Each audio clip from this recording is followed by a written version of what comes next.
आ रहा है, आपस में लड़ाई झगड़ा हो रहे हैं, एक दूसरे से प्रेम संबंध खराब हो जा रहा है। स्वगृहे कलहो नित्यम यदा जय प्रजायते, घर में रोज कलह हो रहा है, बात करते नहीं है, उच्चाटन उससे हो जा रहा है। अगर ऐसी स्थिति आ रही है तो उस व्यक्ति को चाहिए कि भगवान के दूध से दायरे समाप्त हो जाता है और उनके घर में शांति आ जाती है। अगर किसी को शत्रु का भय है करते हैं तो उनको सुगंधित तेल भोग की संपत्ति अर्थात आपकी कामनाओं की पूर्ति वाली सारी संपत्ति आपके घर में आ जाएगी। और किसी शत्रु को अगर मारना है, आपको बार-बार तो ध्यान देना है, सांसद से अर्थात सरसों का जो तेल है वो शत्रु नाशक होता है, लेकिन शत्रुओं के परास्त करने के लिए हो जाते हैं। आपके सामने जो उनका दाल निकलने वाला, और जिनको चाहिए कि हमको भोग भी चाहिए और मोक्ष भी चाहिए, अंतिम में मुक्ति मिल जाए, संसार में मैं भी भूखा ना रहूं, साधु न भूखा जाए, प्रभु जी इतना दीजिए जामे कुटुंब समाए। अगर भावना है तो व्यक्ति को धारा गंगा जले सैव भुक्ति मुक्ति फलप्रदा, उसको गंगा जल की धारा से भगवान शंकर के अभिषेक करना चाहिए। जल से भगवान का अभिषेक करता है तो भुक्ति भी, भोग की सारी सामग्रियां, और अंतिम में भगवान उनको मुक्ति प्रदान करते हैं। इस तरह से इन धाराओं का वर्णन किया गया है। इस धाराओं का हम अभिषेक कभी चल देखो, वो लकीरें बदल देंगे, तेरी कश्ती फंसी जो भंवर में, वो लगा देंगे पल्ले किनारे, तेरी कश्ती फंसी जो भंवर में, वो लगा देंगे पल्ले किनारे। डमरू वाले को तुम याद कर लो, डमरू वाले तुम याद कर लो, कष्ट पल में मिटेंगे तुम्हारे। डमरू वाले को तुम याद कर लो, उसने कर दी, हाँ उसने कर दी, उसने कर दी नजर जब दया की, सारे कंकर बनेंगे सितारे। डमरू वाले याद कर लो,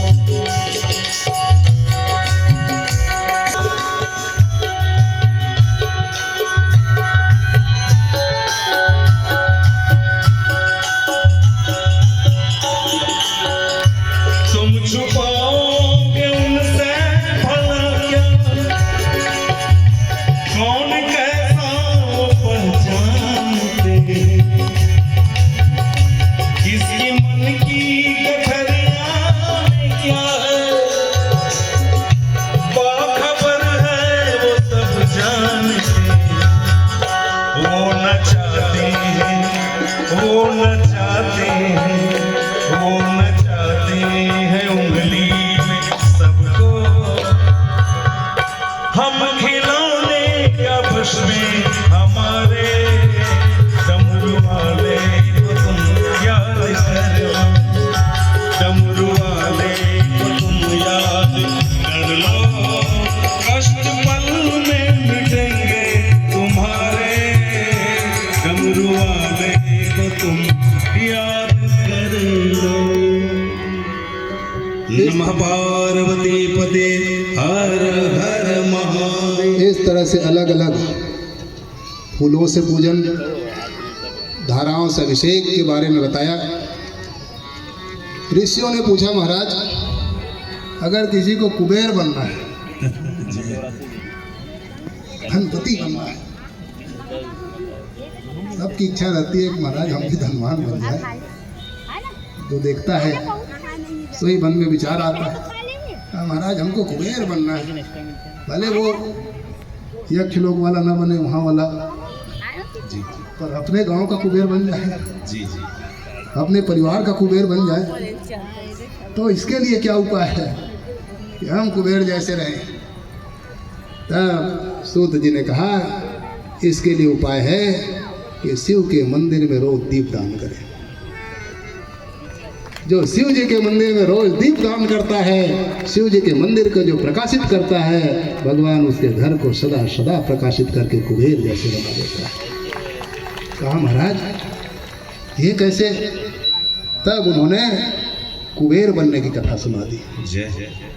ये आज जो कुबेर हैं, वो कुबेर दीप दान के कारण ही कुबेर आज बने हुए हैं।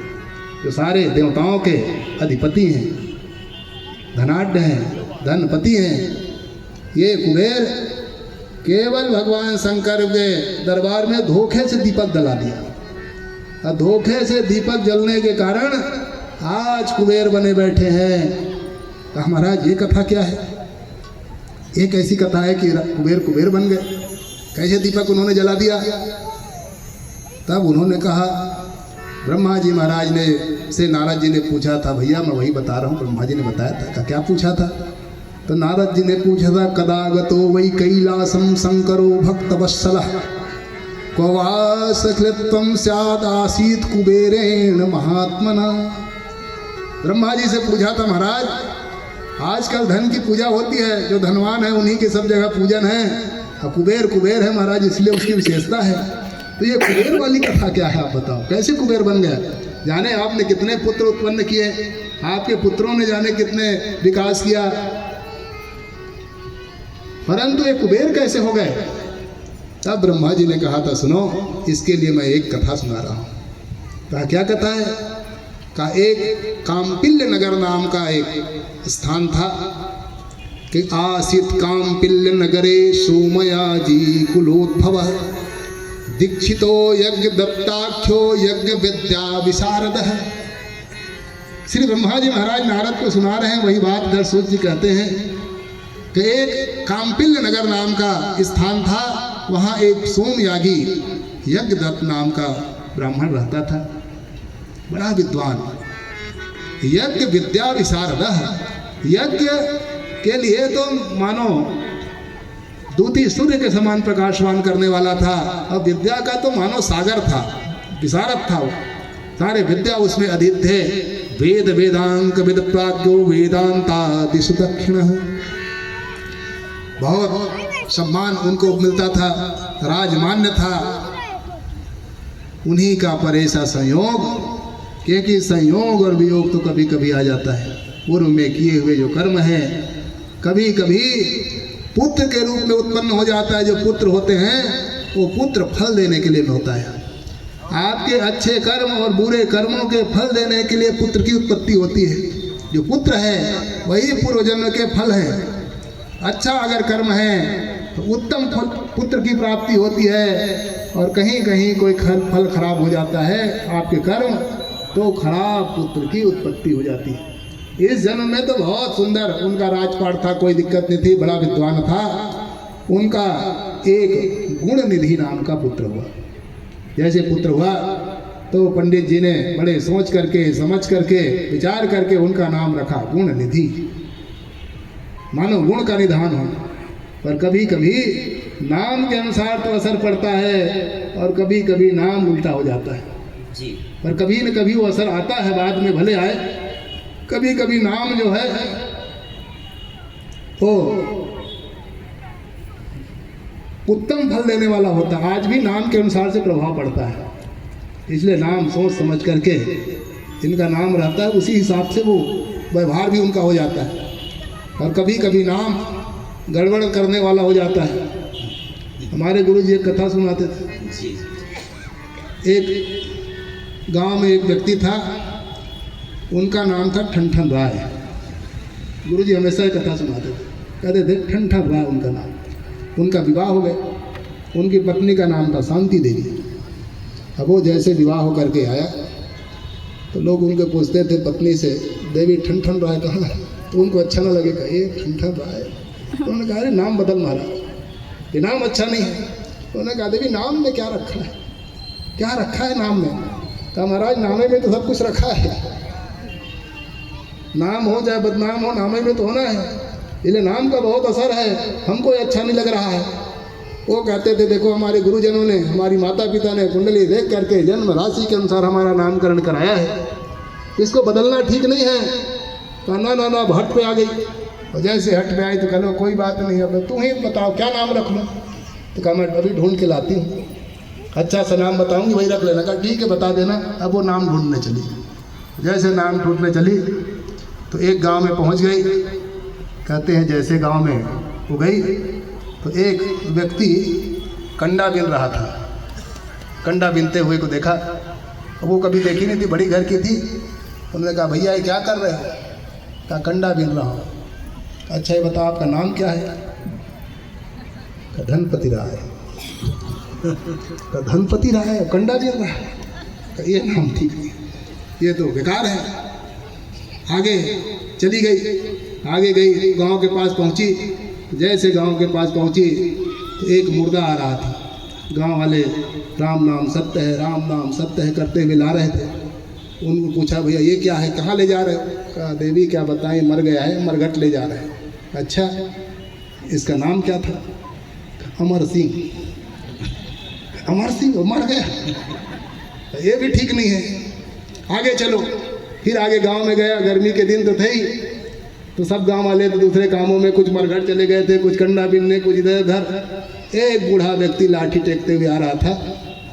उनसे पूछा दादाजी गांव में कम लोग दिखाई दे रहे, कहाँ बेटी गर्मी के दिन है, कुछ तो आराम कर रहे हैं, कुछ एक व्यक्ति मर गया उसमें गए हैं, और कुछ लोग और दूसरे कामों में।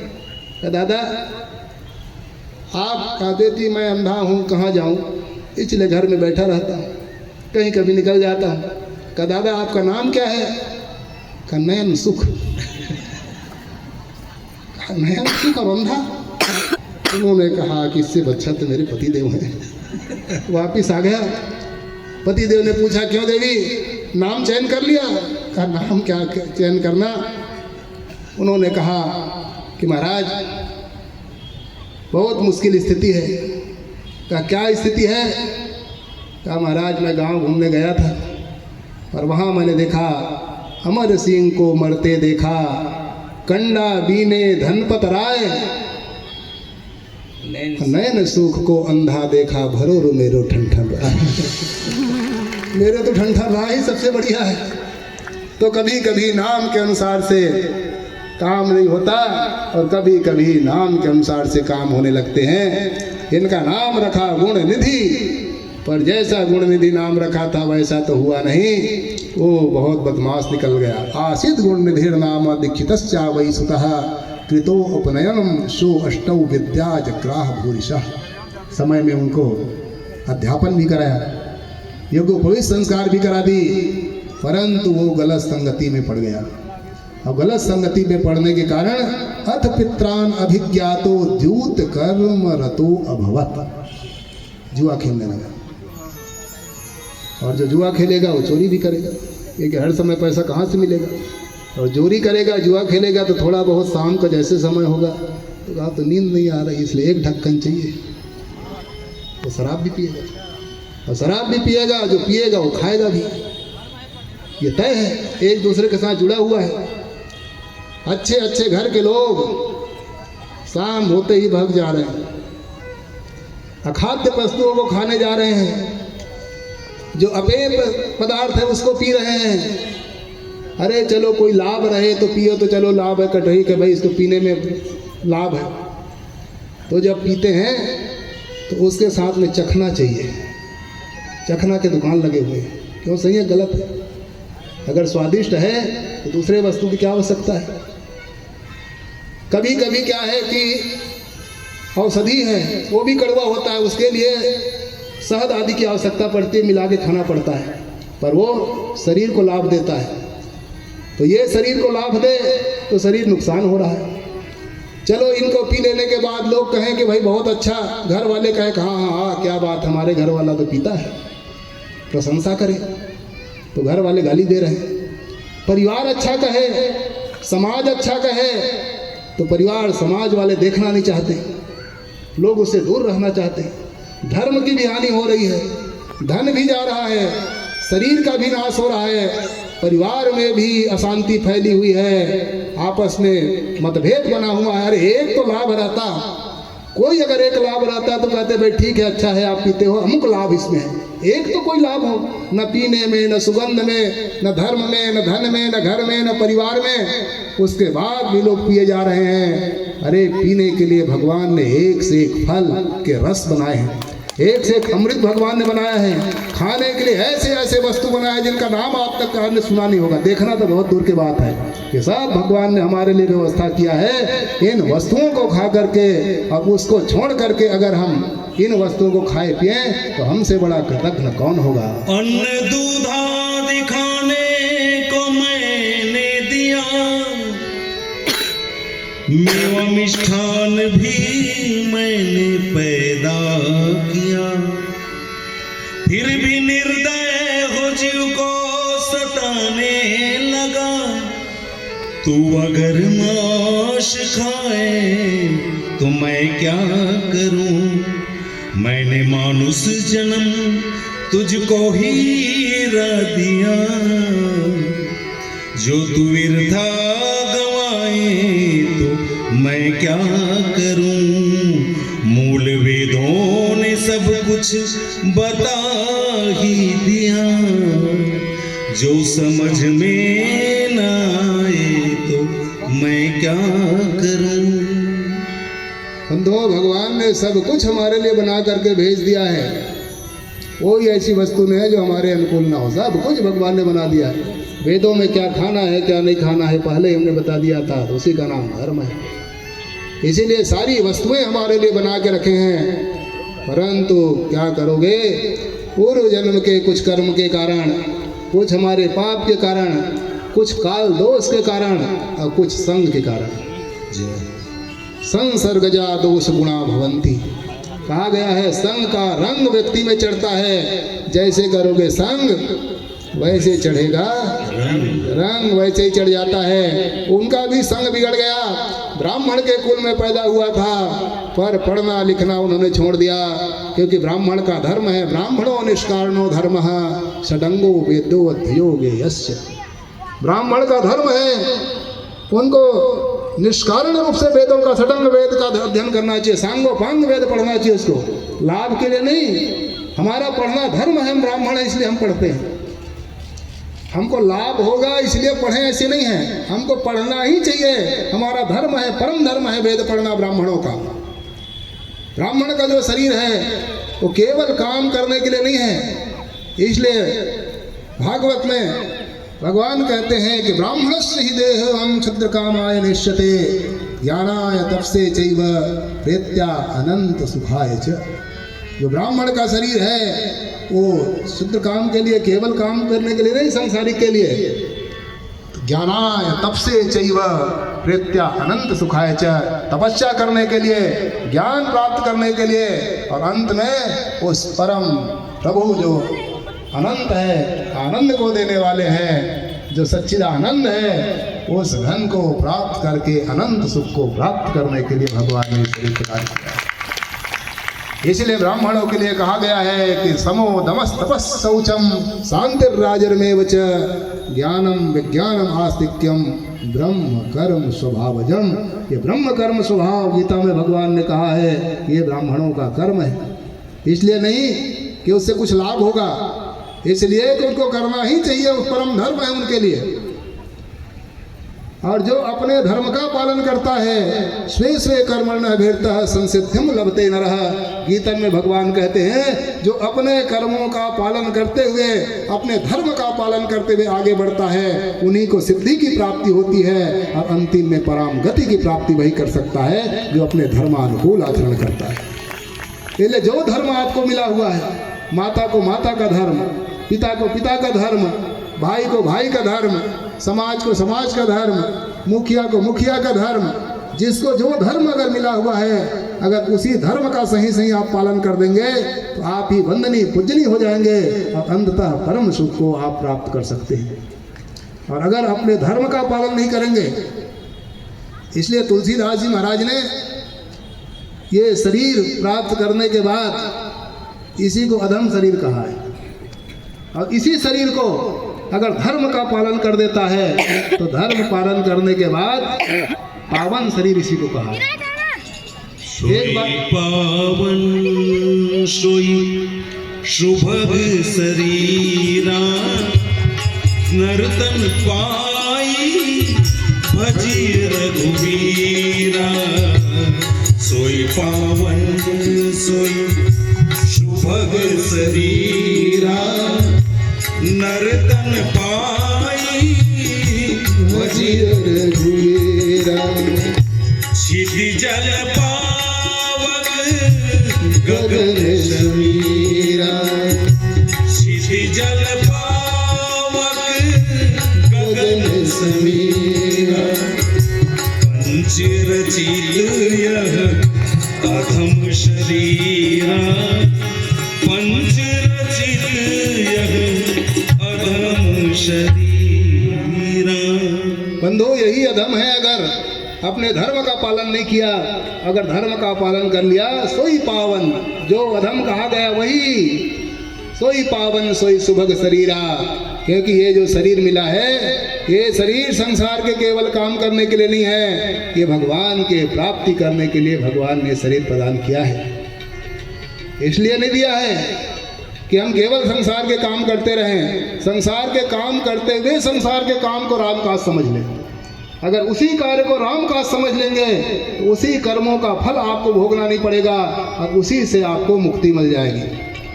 क्योंकि गृहस्थ ये बंधनागार नहीं है, न गृहस्थो बंधनागारम।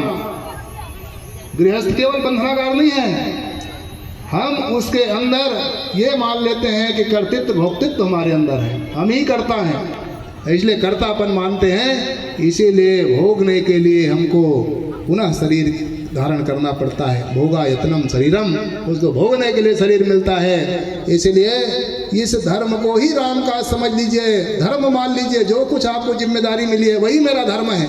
अब उस धर्म का पालन करते हुए वो सारे धर्मों को भगवान चरणों में बांध दीजिए, और जो भगवान के चरणों में उसको बांध देता है, फिर उसको कर्तृत्व का फल नहीं भोगना पड़ता और अंततः परम गति को प्राप्त गृहस्थ में भी रह करके या जहाँ है, जिस धर्म का जिस कर्म का पालन कर रहा है, उसी से वो मुक्ति का सोपान बना सकता है और सदा सदा के लिए आनंद को प्राप्त कर सकता है।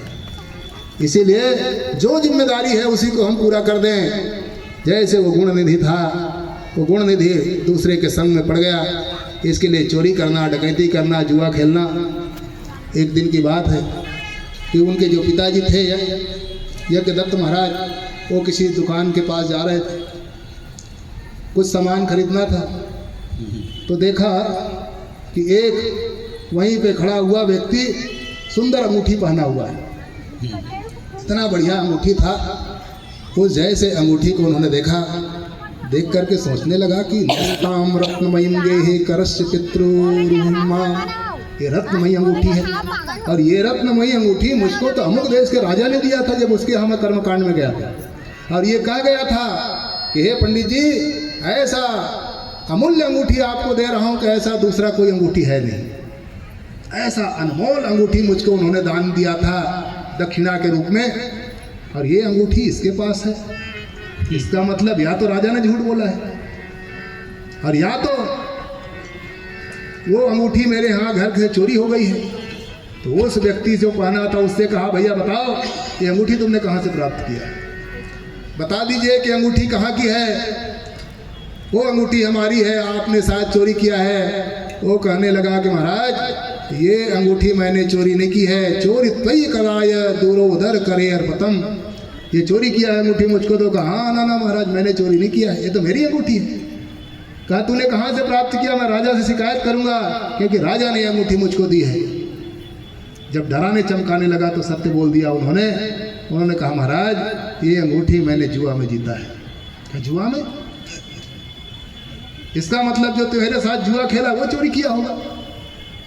तो किसने तेरे साथ जुआ खेला, ये अंगूठी कहाँ से मिला? जब डांट फटकार लगाया तो बता दिया कि महाराज हमको क्या डांट फटकार लगाते हो, तेरा बेटा ही जुआड़ी है, वो ही हारा है।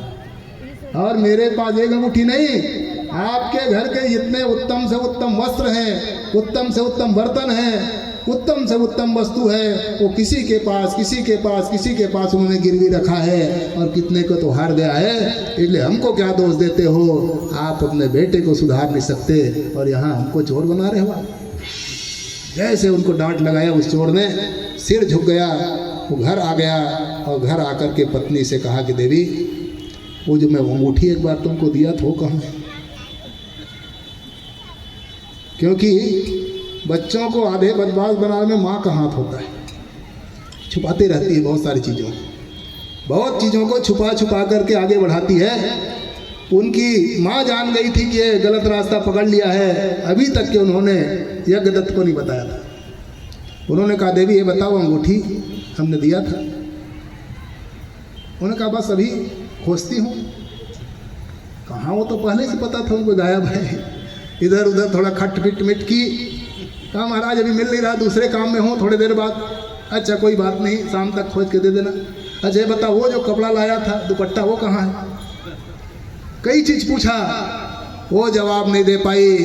उतने में तो महात्मा जी पंडित जी नाराज हो गए और उन्होंने कहा तुमने झूठ बोला है, और ये झूठ बोलने का जो असर है देवी, पुत्र तो है और पुत्र कहीं अधार्मिक हो जाए। को अर्थ पुत्रेण जाते न यो न विद्वान न धार्मिका काणेन चक्षुषा किंवा चक्षु पीड़ैव केवलम। पुत्र तो है पर पुत्र अधार्मिक हो जाए तो इससे अच्छा बिना पुत्र के ही है। पुत्र तो वो है, इसीलिए शास्त्रकारों ने कहा है सजातो हे न जाते न याति वंशः समुन्नतिम परिवर्तने तो संसारे मृता को वा न जायते। इस जन्म मरण के संसार में कौन ऐसा है जिन्होंने जन्म न लिया हो? सारे संसार जन्म भी लेता है और मरता भी है। अगर जन्म लिया है तो मरेगा भी, और मरा है तो फिर जन्म लेगा। तो मरना क्या है? भगवत पाद शंकराचार्य जी से पूछा महाराज मरना किसको कहते हैं? तो शंकराचार्य जी महाराज कहते हैं पुनर्न मृत्यु, जिसको दोबारा ना मरना पड़े। का जन्म किसका है? का पुनर्न जन्म, जिसको फिर जन्म न लेना पड़े। और नहीं तो इस संसार में जातस्य ही ध्रुव मृत्युर्ध्रुवम जन्म मृतस्य च, गीता में भगवान कहते हैं जिनका जन्म हुआ है उनकी मृत्यु होगी, मृत्यु हुई है तो जन्म होगा। ये चक्र सदा चलता रहेगा, छुटकारा कब मिलेगा? भगवत पाद शंकराचार्य जी महाराज कहते हैं कि पुनर्न मृत्यु, फिर दोबारा न मरना पड़ेगा। कब? जब आपका जन्म नहीं होगा, अर्थात आपकी मुक्ति हो जाएगी। इसलिए भज गोविंदम गोविंदम भज मोड़ मते। अरे मोड़, उस गोविंद की शरण ले ले, उस शिव की शरण ले ले, उस राम की शरण ले ले, उस अपने इष्ट की शरण ले ले। उसके शरण लेते ही सदा सदा इसके जन्म मरण के चक्कर से, अजामिलत्व से मुक्ति आपको मिल जाएगी। अजामिल मतलब जो जन्म मरण करने वाला है। इसलिए भगवत पाद शंकराचार्य जी ने कई अर्थ अजामिल के लगाए गए। तो भगवत पाद से शायद किसी ने पूछा होगा, उन्होंने कहा अजामिल क्या?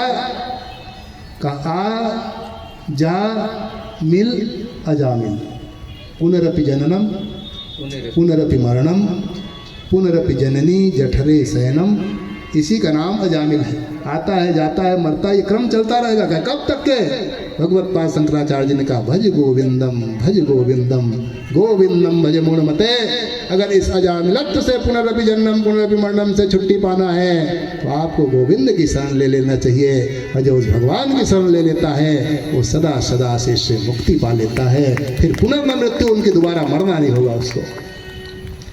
इसीलिए पुत्र वो है, कौन ऐसा है जो संसार में जन्म लेता मरता नहीं है? पर सजातो हे न जाते न याति वंशः समुन्नतिम, जो जन्म लेकर के अपना नाम, अपने कुल खानदान का नाम, अपने परिवार का नाम, अपने क्षेत्र देश राष्ट्र का नाम जो उज्जवल कर देता है, उनके ध्वज को ऊपर कर देता है। असली पुत्र तो वही है, उसी में असली पुत्रता धर्म है। जो अपने सहित पूरे कुल खानदान के नाम को रोशन कर दे वही पुत्र कहलाने लायक है, उसी को पुत्र की संज्ञा कही गई है। ये ते पुत्रा ये पितृभक्ता स पिता यस्तु पोषकः। नीति शास्त्रों में कहा गया है पुत्र कौन है? पुत्र वही है जो अपने माता पिता का परम भक्त हो और अपने कुल खानदान के नाम को सदा सदा उज्जवल करने वाला अगर हो, अपने भरण पोषण के द्वारा सबको संतुष्ट करने वाला हो।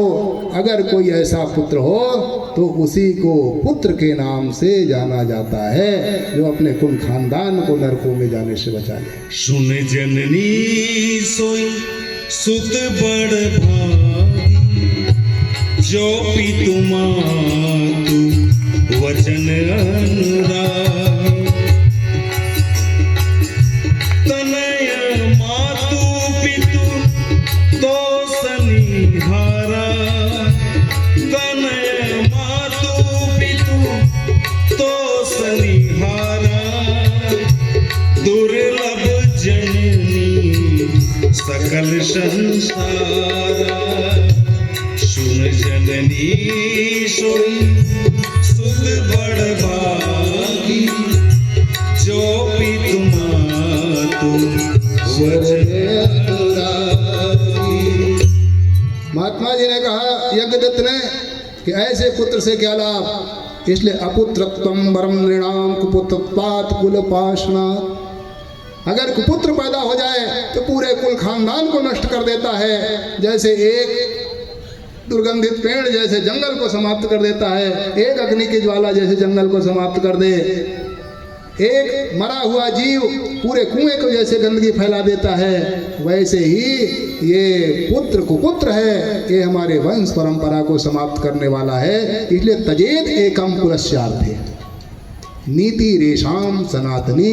यज्ञदत्त महाराज पत्नी से कहा इसलिए इस पुत्र का मैं भी परित्याग करता हूँ। इससे अच्छा है कि कुपुत्र बिना पुत्र के हो जाना, क्योंकि ये नीति शास्त्र में कहा गया है अगर किसी एक अंग की रक्षा करना है, शरीर की रक्षा करना है तो एक अंग को कटवा देना चाहिए।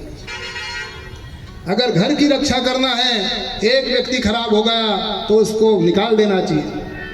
अगर एक परिवार के कारण गांव बिगड़ रहा है तो उसको अलग एक परिवार को कर देना चाहिए। अगर एक गांव के कारण पूरा क्षेत्र अगर बिगड़ रहा है तो उस गांव को दूर कर देना चाहिए।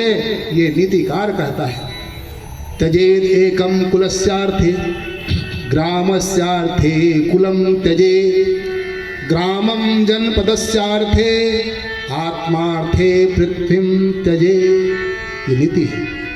ये नीति की बात करते हुए कहते हैं अगर शरीर के किसी एक अंग में रोग हो गया, अब उस अंग के कारण पूरा शरीर खराब होने वाला है, तो उस अंग से मोह नहीं करना चाहिए, उस अंग को कटवा देने में ही लाभ है। देवी इसके कारण कुल खानदान इसको गर्त में जाने वाला, इसलिए हम इसका परित्याग करते हैं। उन्होंने उसका परित्याग कर दिया, क्योंकि जो पुत्र है उसके लिए नियम आया है कि बच्चा जब 5 वर्ष तक के रहे तब तक के खूब लालन पालन करे। 5 वर्ष से 10 वर्ष तक के थोड़ा डांटता फटकारता रहे, सही दिशा दिखाते रहे, और अगर वो 16 वर्ष से ऊपर हो गया तो उसको फिर मित्र की तरह आचरण करना चाहिए। तो समझ लो कि आपका सही सही दिशा निर्देश उसको मिलता रहेगा। लालयेत 5 वर्षाणि 10 वर्षाणि ताड़येत प्राप्ते तो 16 वर्षे पुत्रम मित्रवत आचरेत। ये नीति है। 5 वर्ष तक के खूब लालन पालन करके को कुछ जानता है कि कहीं इनका संग गलत लोगों के साथ तो नहीं हो गया है। अगर गलत के साथ अगर संग हो जाएगा तो फिर बड़ी मुश्किल हो जाएगी परिवार चलाना। इसीलिए उनको संरक्षण में रखना चाहिए। और आजकल क्या करते हैं कि हम छोड़ दे रहे हैं, तो असली बात नहीं बताएगा और फिर वो रास्ता उनका बदल जाएगा और फिर आपसे दूर होता चला जाएगा, और ऐसा दूर होगा फिर मिलना बहुत कठिन है। इसलिए नीतियों ने, शास्त्रों ने नीति बनाई है, उस नीति का पालन करते हुए उस बालक को उन्होंने परित्याग कर दिया और परित्याग करके कहा कि इससे तो बिना पुत्र के हूँ, कोई बात नहीं। अब वो बाहर निकला। अब जब बाहर निकल गया तब होश आया उसको, अरे राम राम, मैंने बहुत गलत किया था। अब इस गलत करने के कारण मुझको घर से निकाला गया, कहाँ जाऊँ कैसे जाऊँ। जहाँ जाए तो कौन सवारी जुआड़ी को अपने पास रखेगा। पास पास में सब प्रचार था, पिताजी के पास थे तो सब मिलता था। भटकते भटकते भटकते वहाँ से निकल पड़ा। कई गांव घूमते घूमते भूखा प्यासा महीनों बीत गया, कोई भोजन देने के लिए तैयार नहीं था। कहते हैं कि एक बार एक मंदिर में, शिव जी का मंदिर था, वहाँ पूजा आरती चल रहा था। शाम शाम के समय भोग आरती लग रहा था, और जैसे भोग आरती लग रहा था उसी समय उस पुत्र ने देखा, गुण निधि ने, अरे यहाँ भोग लग रहा है, खुशबू आ रही है। सुधर तो गया था, बुद्धि ठीक हो गई थी। भटकने के बाद उन्होंने सोचा इसी मंदिर में कुछ भोग प्रसाद मिल जाएगा, खा करके तृप्त हो जाऊंगा, थोड़ा रात्रि का प्रतीक्षा करूं, क्योंकि रात्रि के समय लोग चले जाएंगे तो मुझको मौका मिलेगा, चढ़ा हुआ प्रसाद मैं खा लूँगा। ऐसा विचार करके वही रात्रि में रुक गया। पर कहाँ, उस दिन तो शिवरात्रि की रात्रि थी, रात भर जागरण का, क्योंकि शिवरात्रि के दिन रात जागरण किया जाता है, उसका नाम ही रात्रि विशेष है उसमें, जिसकी कथा आगे आएगी। वहाँ व्यक्ति भजन पूजन करने लगे। उन्होंने कहा तो बड़ा मुश्किल है, पर ऐसा संयोग कि जैसे रात्रि बीतती गई, रात्रि के समय सब सो गए। दीपक जला करके भजन पूजन कर रहे थे। जब सब सो गए तो उसने सोचा गुण निधि ने चले जाऊं, जा करके प्रसाद चोरी करके खा लूं।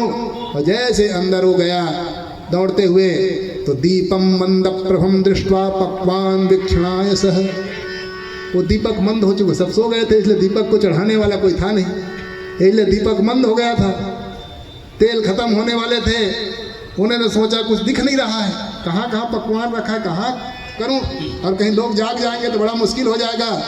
ऐसा सोच करके निज चैलाल अलार्तिम कृत्वा दीपम प्रकाश च, जो कपड़ा पहना था महीनों से साफ नहीं हुआ था, कौन साफ करता, कहाँ कपड़ा मिलता, तो सोचा इसी दीप अब कपड़ा है, इसी का बत्ती बना लूं। तो कपड़ा फाड़ लिया, अपना ही कपड़ा, और फाड़ करके तेल में भिगा करके उस दीप को फिर जला दिया। और जैसे जलाया, कृत्वा दीपम प्रकाश च, प्रकाशित हो गया। और प्रकाश होने के कारण फल फूल मिठा चढ़े थे वो दिखने लगा, और वही प्रसाद को लिया, ले करके भागने लगे। यहाँ खाऊंगा, हो सकता है जाग जाए, इसलिए जग्रास संप्रत्या पकवानम बहुसस्तः, पकवानों को लेकर के जब भागने लगा, तो जो चोर होता है उनके दाढ़ी में तिनका, ये लगता है कि वो जान न पाए, डर के कारण भागा तो एक से पैर टकरा गया। लोग जाग गए, जाग करके कहाँ से है, चोर चोर चिल्लाया, सोचा पकड़ लेंगे इससे थोड़ा तो खाई ले, तो वो नैवेद्य खा गया। और नैवेद्य खा करके आगे तो पकड़ में आ गया, कहाँ तक के भागता, और लोगों ने उनको मारना प्रारंभ किया। और इतना मारा, एक तो अधमरे हो चुके थे, भूखा प्यासा, और उन्हीं के मार में वहाँ पे मर गया। और जैसे मरा, यम के दूत आने लगे थे। जैसे यम के दूत उनको पकड़ के, उन्होंने इतनी अपराध कर लिया था, अपराध के कारण यम के दूत पहुँच गए। और जैसे यम के दूत पहुँचे, उसी में नियम, उसी संयम निम याम्य च विकटैर भटैहि, बड़े विकट यम के दूत, यम के दूत प्राण को निकालने ही वाले थे। उतने समय भगवान के गण आ गए शिवदूत, और शिवदूत आकर के मुच्चैतम द्विजम याम्याम गणः परम धार्मिकम, उस यमदूतों से कहा, रे यमदूतों, ये परम धार्मिक है, उस परम धार्मिक को तुम कहाँ ले जा रहे हैं, छोड़ो इसको। यम के दूतों ने कहा, महाराज ये बड़ा पापी है, इन्होंने जुआ खेला है, शराब पिया है, चोरी की है, इन्होंने अभी अभी मंदिर में चोरी तक के किया है, अंतिम तक के नहीं छोड़ा है, ये इतना चोर है ये। उन्होंने कहा, क्या बात करते हो, इनके जैसे पुण्यात्मा कौन हो सकता है। कहा, इन्होंने कौन सा ऐसा पुण्य किया है। तब उन्होंने कहा कि बेटा, इन्होंने भगवान शिव जी के मंदिर में प्रकाशित किया है, दीप दान किया है, अपने कपड़े को फाड़ करके दिया जलाया ही इन्होंने, और मरते समय शिव जी का निर्माल्य पान किया है, शिव जी का चढ़ा हुआ भोग खाया है। और इतने पवित्र आत्मा को अंत या मति सागति, अंत में जो मति होती है सो गति की प्राप्ति होती है। इसलिए भगवान कहते अंत काले च मामेव ईश्वर मुक्त्वा कलेवरम, अंत में शिव का स्मरण किया, शिव के मंदिर आया है, शिव के मंदिर में दीप दान किया है, शिव का निर्माल्य इन्होंने पान किया है, क्या अभी भी ये पापी रहा। अब फिर शिव जी की महत्ता क्या होगी, क्योंकि दीप दान इन्होंने किया है, इसलिए आप इसको नहीं ले जा सकते। उनको छुड़ा करके भगवान शिव के दरबार में ले गए। शिव जी के दरबार में पहुंचे शिवगण, उन्होंने कहा, महाराज इनका क्या करें। कहा, इन्होंने दीप दान किया है, इसी दीप दान के कारण इनको कलिंग देश का राजा बनाया जाए। और वो कलिंग देश का राजा बन गया। और जैसे ये कलिंग देश का राजा बना, तो वो उनकी बुद्धि याद थी। उन्होंने कहा, मैंने थोड़ा दीप दान किया तो कलिंग का राजा बन गया, अब क्या करूं। तो उन्होंने ये घोषणा करा दी कि जितने मंदिर हैं हमारे राज्य में, वो सारे मंदिर में दीपदान होना चाहिए। अगर कोई दीपदान नहीं करेगा तो उनको कड़ी से कड़ी सजा दी जाएगी, ऐसा उन्होंने घोषणा कर दिया।